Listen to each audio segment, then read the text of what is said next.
I'm so sick and tired of quadruple A graphics. Oh, hell no. In reality, these games that offer high fidelity visuals are imperfect chum burgers disguised as perfect Krabby Patties, which if you enjoy that kind of food, I'm not judging. Okay, I'm not judging. Number 1, graphics don't matter. I would take a pixel A game over a triple A game any day of the week. In most cases, I would find the pixel game more fun over the latter. Take something like Death Stranding where you walk around and stuff.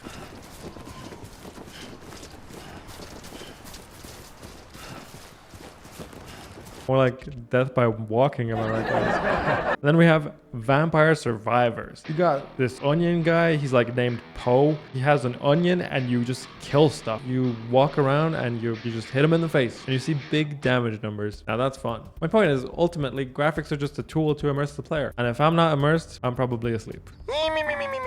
Number 2, hardware is expensive. Oh gee, I'd love to play Marvel Rivals with my friends, except, oh wait, I can only play the game at 30 FPS and 720p. What is this, 2013? Well, I guess it's time I sell my second kidney for that new and fangled Ryzen 4070. But wait guys, we have a hero. We have a freaking hero. And you know who that hero is? Death Must Die. I can play this game on my $2 potato PC or even heck my Steam Deck. Man, this game feels so smooth I could just play it all day. Oh wait, I already did that. Okay. But enough with the roguelikes. Let's go deeper. Number 3, game launches are terrible. Cyberpunk. The Bluetooth device is connected successfully. Concord. Trust me, you don't want to know about Concord. We don't talk about Concord. Lords of the Fallen. Star Wars Outlaws. What the hell? Oh my God, no way.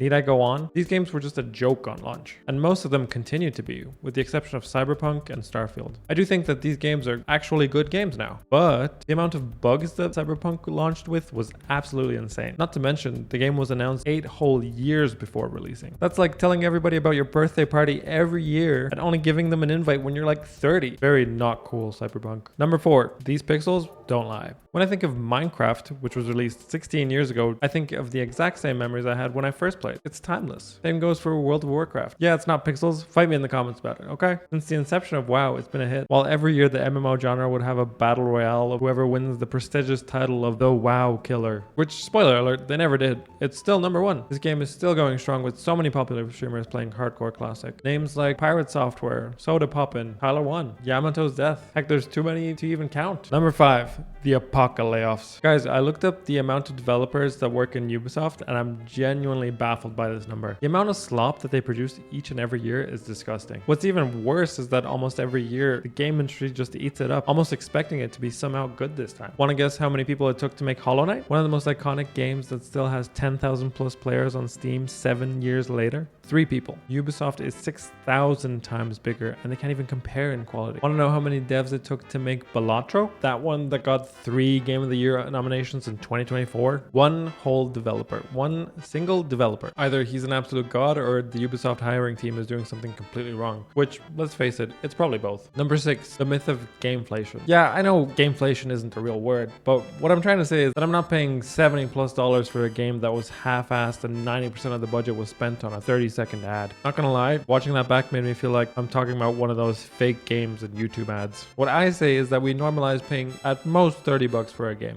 Us gamers have been pushed around for too long. Today we make a stand and buy actually good games for reasonable prices. Number 7.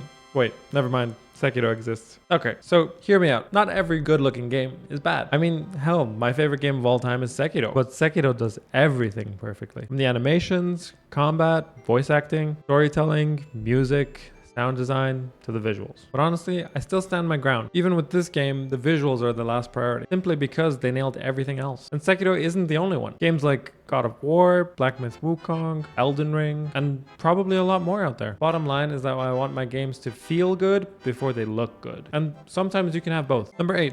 This part may shock you. I also want to mention that this is actually the entirety of Nintendo's strategy. They never had any top-end visuals or hardware to pair with. They just focus on games that feel smooth, snappy, and enjoyable. And you might think that it's a gimmick, and surely something like the PS4, the PS5, or the Xbox surpasses it in popularity. Well, I hate to break it to you, but the Switch has more than double the sales of the PS5, while also surpassing the PS4. First time I saw this graph, I was genuinely in disbelief. Turns out Mario Kart and Smash Bros are kind of good games. As a final note, I wanted to share some wise words with you from my gym coach. It's what's on the inside that counts. And that's the greatest lesson of all. Oh, and if you're curious about the game in the thumbnail, it's called Blasphemous. It's this cool Metroidvania that has religious themes. Highly recommend checking it out. So that's the end of the video. Hope you enjoyed. Thank you for stopping by. You can check out my socials down below. And don't forget to stay hydrated, fellas. Peace.